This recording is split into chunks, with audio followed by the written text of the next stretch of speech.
This is New York Knicks Now by Chat Sports, and my name is Marshall Green. Appreciate everybody for rolling in as we react to the news of the day for the Knicks, as they have been linked to the Israeli big man who is having a great summer playing for Team Israel. It is Roman Sorkin, a player that spent some time in the Summer League a couple years ago, played college ball for Oregon. He's having a heck of a summer, and the New York Knicks are one of a couple of teams that are scouting him and potentially moving towards a deal.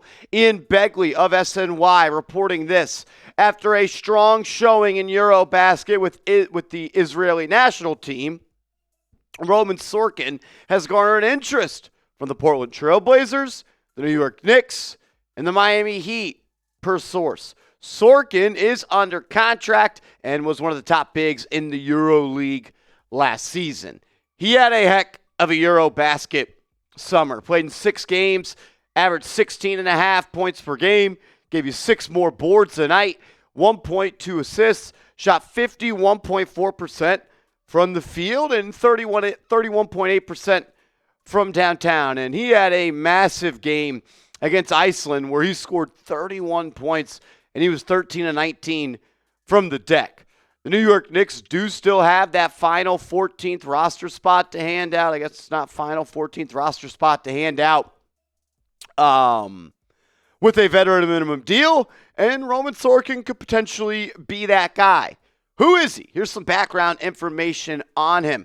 Played college basketball. He was an Oregon Duck from 2014 to 2018, and he's been playing professionally overseas since 2018. He's a 2-time Israeli League champion, an Israeli League MVP, and his team, they won the equivalent to the NBA Finals over there, and he was the Israeli League Finals MVP. So pretty decorated over the past couple of years.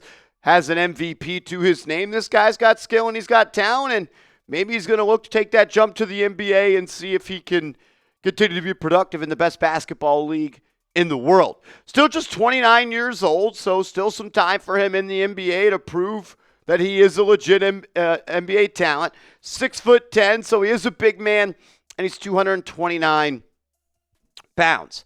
Question I guess I have is, would this be a deal for the New York Knicks to be a part of their big league team? Could they potentially look to sign him to a two-way deal where he spends some time with the Westchester Knicks? And do the Knicks even really need another big man on this roster? You have Mitchell Robinson, you have Karl-Anthony Towns, you still have Ariel Hukporti, who a lot of people inside the building are high on. And if push came to shove, Gershon Yabusele, he could play center as well, did some last year with the Philadelphia 76ers. Sorkin did appear in the 2024 NBA Summer League with the Golden State Warriors, so not a complete stranger to the NBA or anything that goes on in this league. And while he wasn't great in the Summer League for the Dubs, he at least was serviceable. Played in 5 games, averaged 16.9 minutes per game over the summer, averaged 7 points per game, 6.4 rebounds, 1.4 assists. Wasn't the most efficient in the world, though, 40.5%, and shot just 8.3% from 3. So not a guy that you're going to count on to hit the long ball. Ian Begley shared some highlights. He moves well for his size, good finisher around the rim, and he had good chemistry as well with Denny Advia, who is a part of Team Israel. The Knicks do have that one veteran minimum contract left to hand out. Does Sorkin fall into that bucket? I'm not so sure. I'm not going to act like I am a complete understander. I don't know everything about his game. I watched some highlights, talked to some people here at Chat Sports who are international basketball people, and they say he's got some talent. Is it worth going out and using that final veteran minimum deal that you have? I don't know. Leon Rose will have to make that call. They've got a really good scouting department, and they've had eyes on him all summer long. We'll see if a deal does come. I'll ask you, though, do you think the Knicks should go out and sign Roman Sorkin? I want to hear from you in the comment section. Type Y for yes, type N for no, and let me know. Coming up next, the New York Knicks did make an addition to their coaching staff, a name that you guys may have heard. We'll talk about that in a second, but you can get this New York Knicks hoodie right now. It's on sale, major sale as well.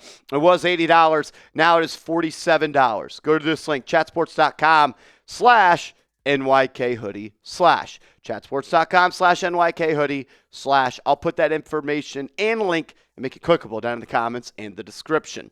Ian Begley, shout out to him, crushing it all year round, 365. Shout out to Ian, working for SMY. Says the Knicks are expected to hire St. Joe's head coach Billy Lang to oversee New York Knicks player development, league sources say. Lang has won at St. Joe's, has coached at Villanova under Jay Wright. He was an assistant in Philly for several years during the process, overseeing player development there and being involved in the offense. St. Joe's regular season win total increased from 6 to 22 in Lang's 6 years as head coach. In Lang, New York Knicks add experienced basketball mind to lead player development program.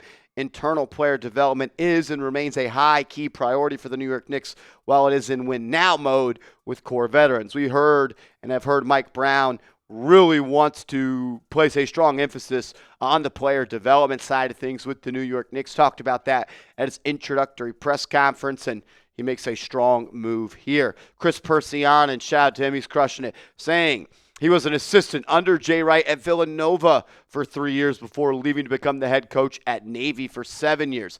Lang returned to Nova as the associate head coach before joining the Philadelphia 76ers as a player development coach under Brett Brown, becoming a lead assistant that helped run the offense. Good to see Josh Hart pumped up about it, tweeting out, "Yes, sir, my guy B. Lang." So always good when you make a move and there's players on the team that are happy about it. Also, Zach Brazil, excuse me if I'm mispronouncing that, works for the New York Post, says Lang is a world-class person and a strong coach. The New York Knicks go out, make a move. Seems like a lot of people are fans of that move, and this is one that you're going to hope pays dividends early on. Like, this New York Knicks team has some young guys on the roster that they need to develop. Like, you talk about this team, where they're at, the depth chart, the roster, and a guy like Bacome Dadier, picked him in the first round. You don't have an abundance of riches when it comes to draft capital going into the future.